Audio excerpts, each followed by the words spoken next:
Bien, hemos llegado todos vivos al final de este gran tour que estamos haciendo. Estamos en Lustgarten, el Jardín del Placer. Detrás mía está el Berliner Dom, la Catedral de Berlín. Aunque no lo parezca, es una catedral protestante. Normalmente las catedrales suelen ser un poco más protestantes, suelen ser un poco más austeras. Esta, como ves, tiene mucho detalle.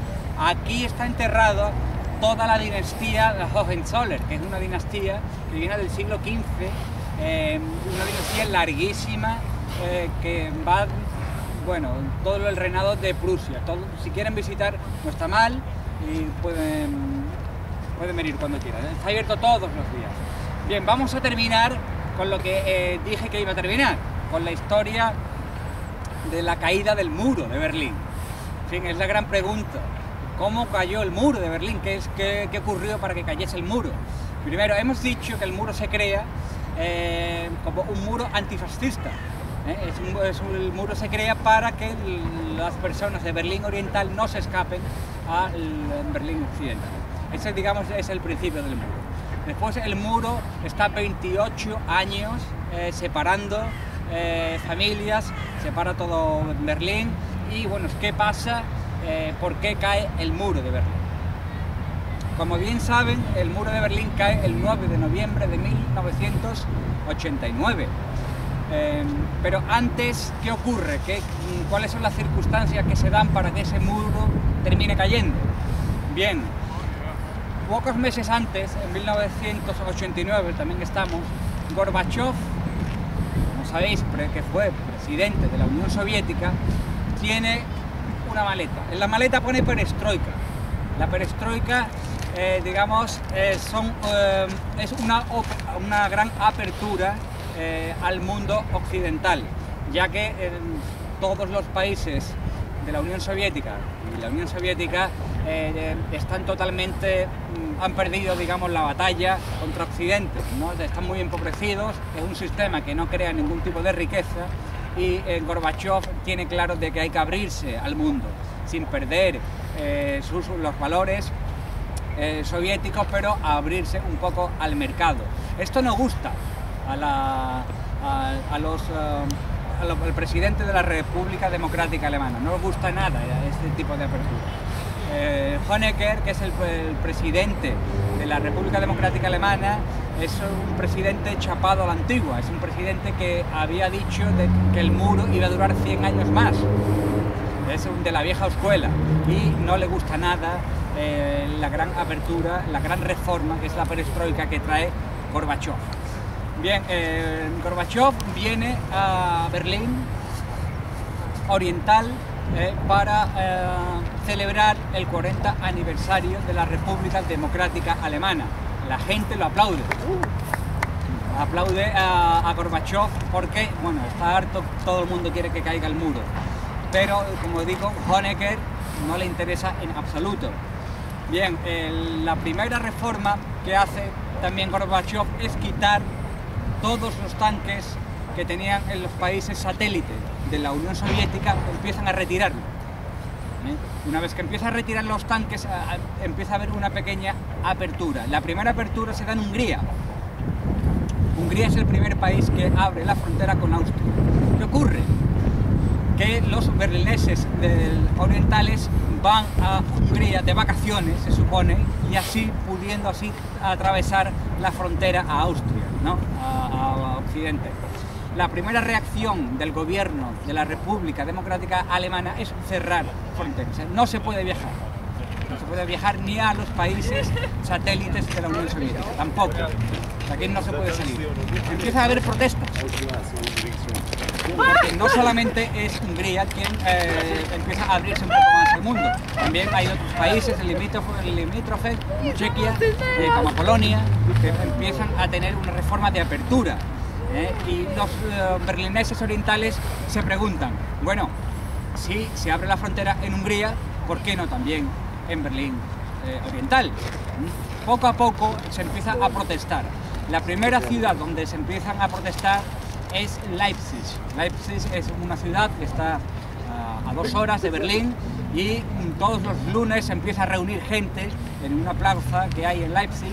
Poco a poco ven que la policía no carga contra ellos y poco a poco todos los lunes, al principio había 10 personas, después hay 100, después hay 1000, después hay 2000 y empieza a haber una gran manifestación contra la República Democrática Alemana en Leipzig. Poco a poco eso llega a Berlín. Estamos en octubre de 1989. En Berlín empieza a haber también manifestaciones. La gente empieza a rumorear qué pasa, por qué en Hungría se ha abierto la frontera, por qué no podemos viajar. Y poco a poco las manifestaciones cada vez son más grandes, casi incontrolables. Bien, pues estamos ahora en noviembre de 1989. Estamos el 9 de noviembre de 1989, cuando cae el muro de Berlín. ¿Qué es lo que ocurre? Todo se debe a un gran error. El gran error consiste en lo siguiente. Schabowski, que es uno de los cabecillas de la República Democrática Alemana, da una rueda de prensa internacional. Empiezan a hacer muchas preguntas ese 9 de noviembre. Empiezan a pequeñas reformas que no tienen ninguna importancia. Los periodistas están aburridos. A Schabowski le habían dado un papelito que él coge y se guarda, pero que no lee. Ese papel no estaba aprobado, eran unas reformas que se tenían que aprobar, pero que todavía no estaba aprobado. Schabowski, como estaba muy ocupado, no había podido ir a las reuniones que se habían celebrado antes, y coge ese papel, como digo, y no lo lee. Antes de terminar la rueda de prensa, él dice, un momento, la última reforma es que se abrirán y se permitirá viajar a las personas de Berlín Oriental. Se permitirá viajar, no dice ni cuándo ni cómo.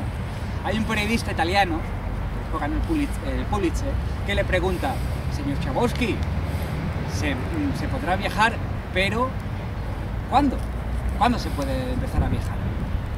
Schabowski, que se ve presionado por toda la prensa internacional, se echa la mano al bolsillo, abre el papelito y ve y lee en el membrete la fecha del 9 de noviembre de 1989.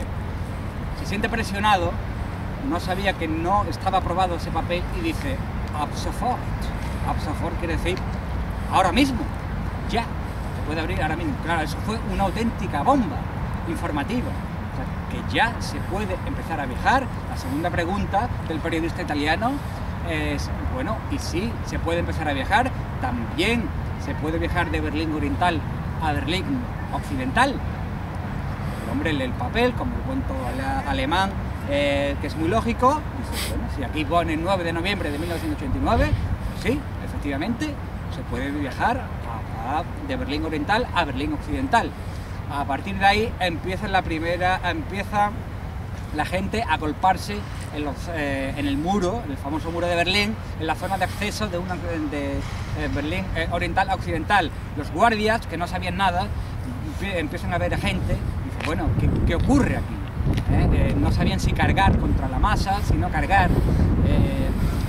En fin, al final los soldados se ponen a favor de la masa. Se ponen, como digo, a favor de la masa y empiezan a dejar a pasar a la gente que tenía pasaporte. El pasaporte lo tenía muy poca gente, pero claro, era tanto la masa que gritaba Wir sind das Volk, Wir sind das Volk, nosotros somos el pueblo, tenemos la razón, vamos a pasar al otro lado. Al final abren las fronteras y bueno, es el gran momento.